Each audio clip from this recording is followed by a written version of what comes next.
Angkatan bersenjata Rusia baru-baru ini dilaporkan berhasil menembus pertahanan musuh.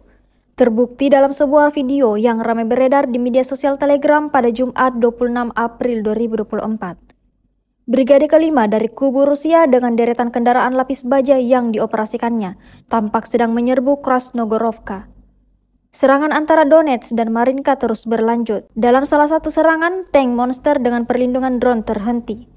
Bukan karena ledakan, melainkan pukat ranjau yang tersangkut. Tanker dari Brigade kelima menariknya keluar pada pendekatan berikutnya.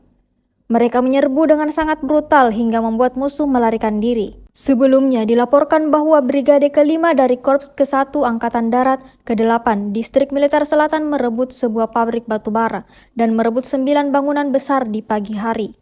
Pabrik batubara adalah pusat Krasnogorovka, objek pertahanan utama, dan masih ada area kecil yang tersisa. Kota ini mungkin akan dibebaskan dalam waktu dekat.